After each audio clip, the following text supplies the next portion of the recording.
Thanks for joining me this Thursday on 7Edition. I'm Shafiqa Rizali and these are your headlines. 28, including students, fall ill from exposure to methane gas. Implementation of excise duty on sugary drinks to be postponed. And Malaysia vows to help develop Mindanao.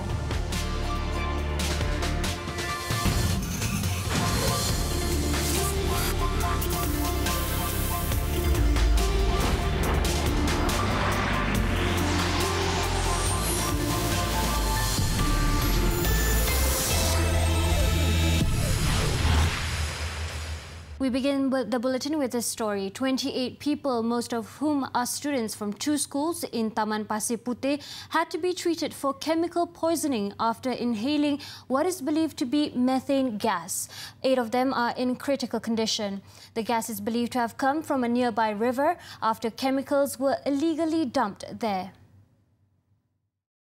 Dr. Sahrudin said 19 of them are being treated in Hospital Sultan Ismail, HSI, 2 in Hospital Penawa and 7 in the Pasir Gudang Public Clinic. He added of the number at HSI, 8 are in critical condition and in the red zone with the rest in the yellow zone. The source of the methane fumes were believed to be from the nearby river where the 2 schools, SMK Taman Pasir Puteh and SK Taman Pasir Puteh, were located. Authorities said a tanker is believed to have dumped chemical waste in Sungai Kim Kim yesterday morning and that the Environment Department and Fire and Rescue Department are now investigating.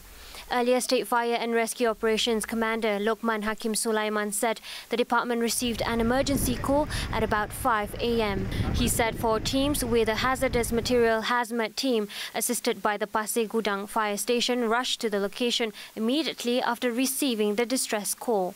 In a brief statement, the department said the evacuation of the area involves distances of up to 500 meters.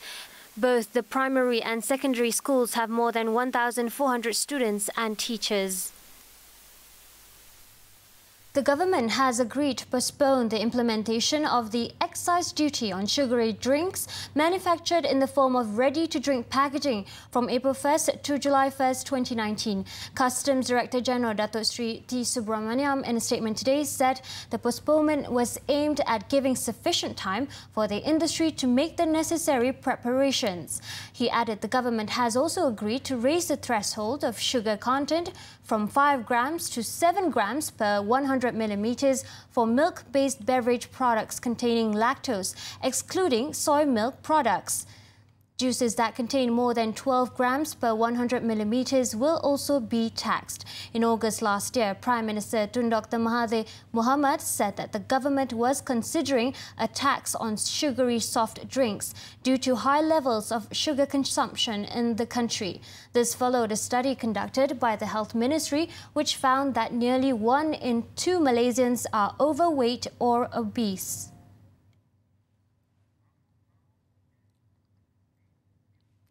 A 34-year-old woman was sentenced to a total of 17 years in jail for causing the death of 4 men and badly injuring another man in a fatal accident last year. Olivia Chong Oi Yun, who was the Sri Tanjung candidate for Star in the 2013 general election, was found guilty of drunk driving and causing death. Olivia Chong, a management executive of a private company, was charged under Section 44(1)(b) of the Road Transport Act. Judge Awang Karisnada Awang Mahmud sentenced the accused to 10 years of jail and fined 20,000 ringgit on the first charge for causing death to 4 victims. On top of that, a 7-year jail and a 19,000 ringgit fine for causing injury to a victim who suffered a broken leg. The judge also ordered the sentences to run separately. It was reported that 4 men were killed and another injured when a Toyota Vios crashed into them at a parking lot of BDC Commercial Centre in Tawau on July 8th. The car driver also rammed into 3 other vehicles that were parked there. In Kedah, police have remanded a married couple for 7 days to assist in the investigation into the murder of a 3-year-old girl whose body parts were found in a ravine in Langkawi yesterday. The police obtained the remand order from Magistrate Muhammad Rizwan Saleh after bringing the 37-year-old man and his 40-year-old wife to the Langkawi Magistrates Court this morning. Nur Aishah Alia Abdullah had been reported missing since Sunday by her biological mother. Police found a skull and bits of hair suspected of belonging to the girl in the ravine about 3 meters from the road in Gunung Raya after a suspect led them to the spot. A probe is being conducted under Section 302 of the Penal Code.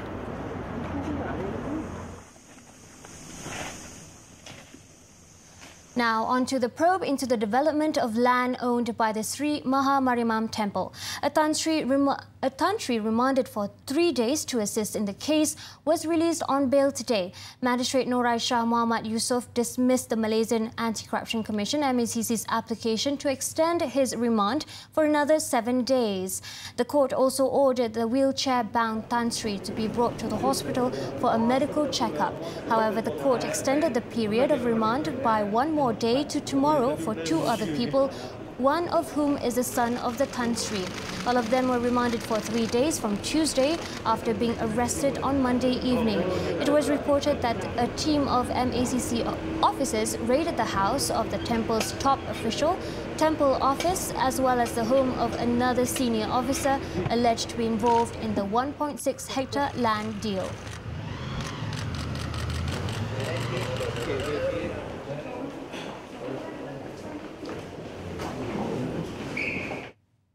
The government has set up a special unit to monitor online activity for any form of insult against Islam. The decision was made following several cases of people allegedly insulting Prophet Muhammad on Facebook. The body will come under the Malaysian Islamic Development Department, JAKIM, and according to Minister in the Prime Minister's Department, Munjahid Yusof Rawa, the unit has been tasked with monitoring any form of writing or provocation against Islam or Prophet Muhammad. In a statement today, he said it involves all media platforms, including social media. The minister has also asked the unit to lodge reports immediately with the police and the Communications and Multimedia Commission if they receive any complaints about the matter. He said that the country has laws and those who have done wrong must be appropriately punished.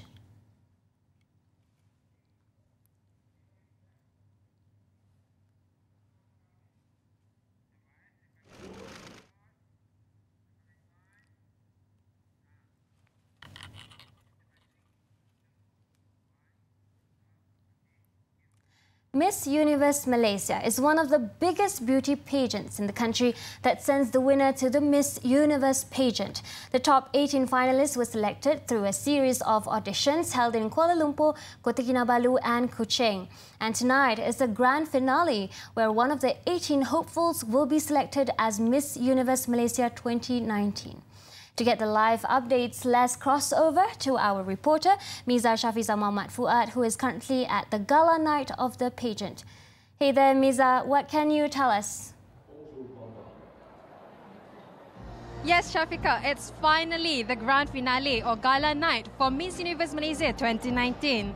We can already feel the excitement here as we wait for the curtains to fall. Among the celebrities who are here with us tonight, Datuk Hans Isaac, Datuk Yasmin Yusof, Kavita Sindhu, as well as a few top fashion designers, Rizma Ruzaini and Fizi Wu.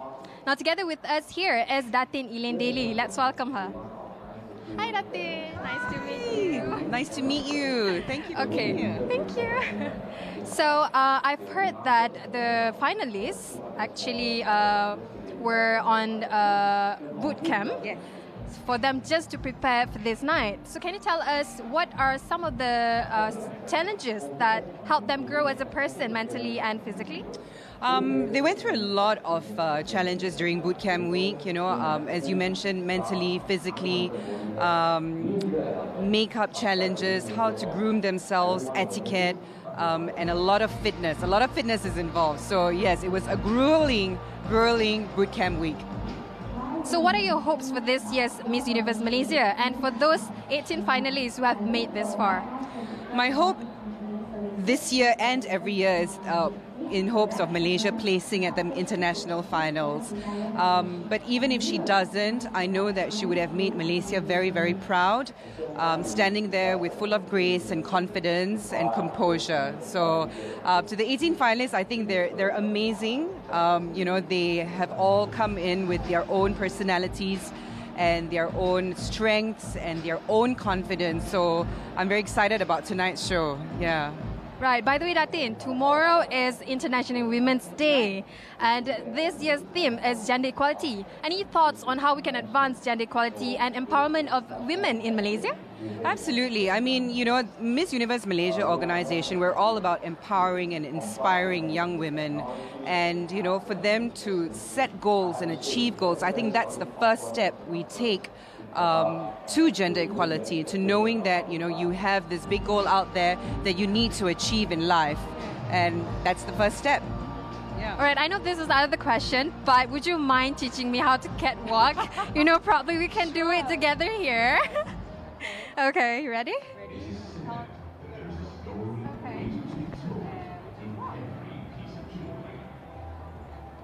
There you go. Thank you. Thank you so much, Dante. Thank you. Thanks for joining us. Enjoy the show. Thank you. I'll be right there. Thank you.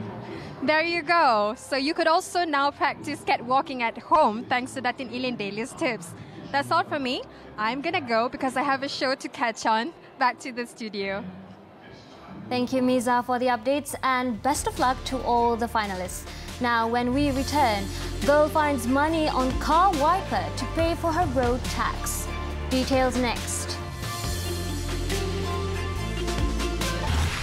Welcome back. The Health Ministry has set up a task force to look into all aspects and dimensions of ensuring mandatory vaccination for children. Its Minister, Datuk Sri Dr. Zulkifli Ahmad, said it includes looking into giving compulsory vaccination for measles and diphtheria for all children in light of the measles and diphtheria outbreak in Malaysia. Saya mendengar daripada President of the Malaysian Pediatrician Society, Association, MPA, mereka mencadangkan that kita boleh memulakan dengan membuat compulsory pada satu atau dua vaksin daripada 12 atau 13. Di NIP, the National Immunization Program, itu 13 atau 12. Jadi kita mulakan dengan dua, contohnya measles dan diphtheria, kita akan dapat handle at least about 6 or 7 because vaksin ini diberikan bersekali dengan 3 yang lain. Speaking to the media today after delivering a keynote address at the Malaysian Healthcare Conference, he added that the task force will look into the matter thoroughly, including the legal implications of enforcing mandatory vaccination for children. He was referring to parents who are part of the anti-vaccine movement and have chosen to opt their children out of the National Immunization Program over various factors. The National Immunization Program offers up to 12 types of vaccines, free of charge for children from when they are born until age 6. Vaccination for children will not be made compulsory for now. Deputy Prime Minister Datuk Sri Dr. Wan Azizah Wan Ismail, who announced this today, also recommended that parents protect their children from any diseases that could befall a child through vaccinations. Datuk Sri Dr. Wan Azizah, who is also Women, Family and Community Development Minister, said her ministry is finding ways to encourage more parents to get their children vaccinated. Kita masih lagi berbincang dengan Ministry of Health dan Menteri Kesihatan kita. Bagaimana nak membolehkan ramai lagi ibu bapa menggunakan vaksin dan tidak entertain masalah-masalah yang mungkin anekdotal. Memang ada kata dikaitkan dengan autism lah apalah kan. Itu kita ada evidence base yang memang vaksin itu adalah untuk mencegah penyakit. Previously, Datuk Sri Dr. Wan Azizah said the government was tabling a proposal and policy to make immunization vaccination compulsory. Yesterday, however, Education Minister Mazli Malik said the Education Ministry will not impose any restriction on students who have yet to be vaccinated from entering schools. He said while vaccination was important, immunization and children's rights to education were separate issues. Earlier, the Deputy Premier visited Sekolah Kebangsaan Putrajaya Precinct 9-2, where she handed out the new persons with disabilities cards to students under the Special Education Program's integration. The new card categorizes students under 6 subcategories, namely global development delay, Down syndrome, attention deficit hyperactivity disorder, autism, and intellectual or specific learning disability. Now let's move on to our daily segment Clickbait, where we take a look at what's trending and making rounds in the cyber world today. Not many people are fortunate enough to be helped by a stranger, especially when you're in need of it.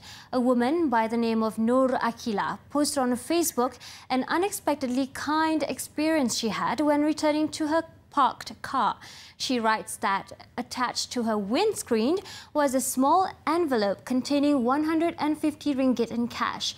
According to the note that came with it, the money was for paying her expired road tax. Here's the story. According to her post, Akila said that she had let her yearly road tax dues lapse for a couple of months since January 19th. She had also been experiencing car trouble with the vehicle, adding that it had difficulty starting. Having returned to her car after work, she went to start the engine when she noticed what she thought was a trash on the windscreen. She admits that she was initially annoyed, thinking someone had just thrown rubbish on her car. After asking her friend to open the envelope, she was shocked to find that inside the pink envelope were 3 50 ringgit bills, along with a short note from the kind stranger. She was stunned at the generosity of the stranger, and then she too wrote a letter back to them, posting it on social media to express her gratitude. In the letter, she explained how she had to give the car back to her parents as it wasn't in the best condition. She also assured the stranger that the 150 ringgit will still be used to renew the car's road tax. Thanking them, she added that she will put the money towards the car's road tax and that their good deed will be recognized by Allah. Now updated as of 7 p.m, here are the top trending topics and searches on the internet today.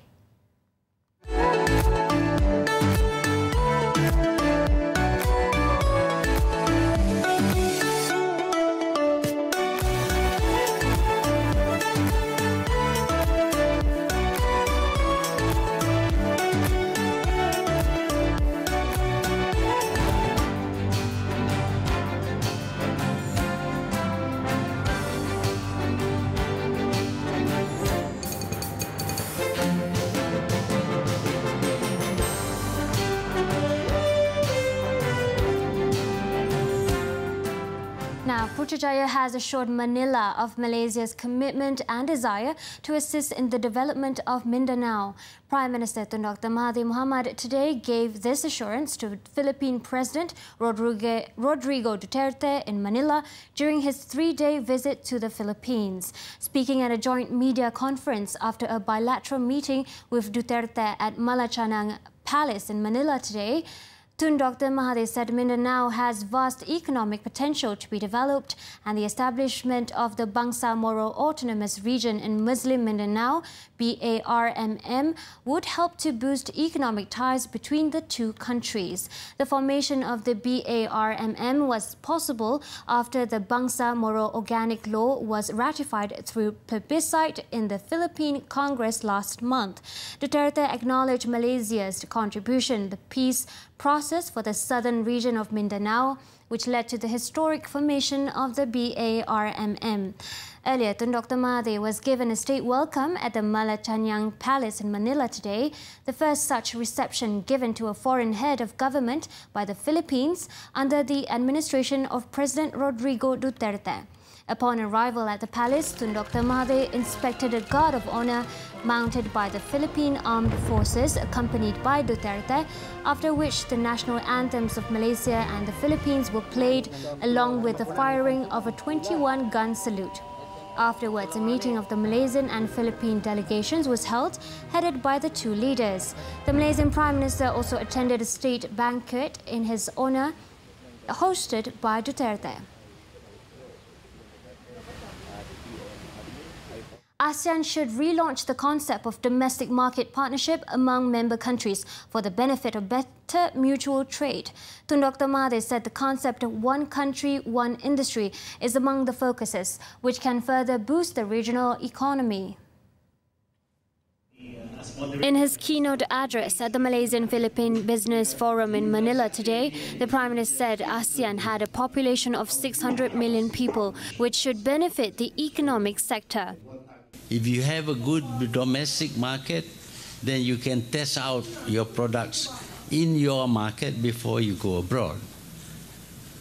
So China with 1.4 billion people changed in a short period of less than 40 years from being a very poor third world country to becoming the second biggest economy in the world.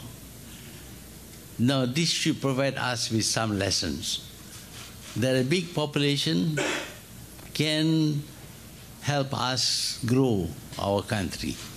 To further stimulate that process, member countries, however, need to reduce the gap between the differences in trade laws between countries.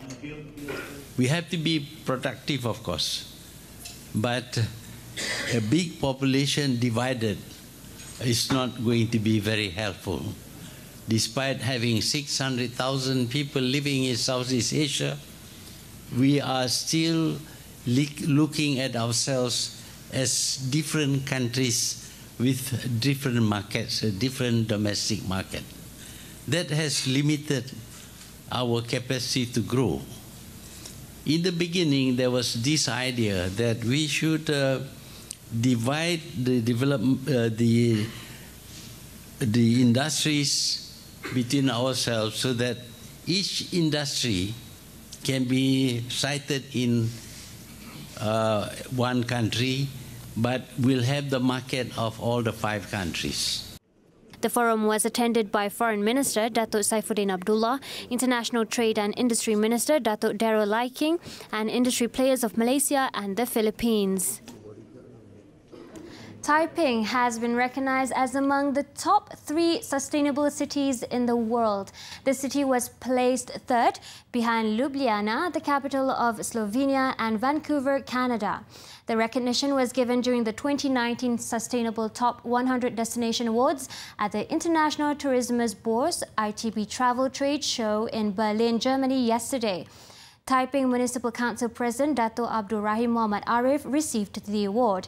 Also present at the ceremony were Perak Menteri Besar Datuk Sri Ahmad Faizal Azumu and Perak Tourism Committee Chairman Tan Kar Hing. In December last year, Taiping was also listed as one of the 100 sustainable cities by Green Destinations.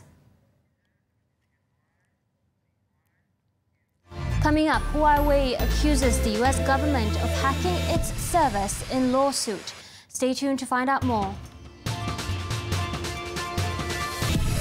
We're back with foreign news. In the latest assault in India, at least 28 people were injured in a grenade attack at a bus stop in Jammu a few hours ago. The grenade was believed to have been lobbed from outside the premises by an unidentified person, causing it to roll under the bus that stopped by before it exploded at about 11:30 a.m. local time.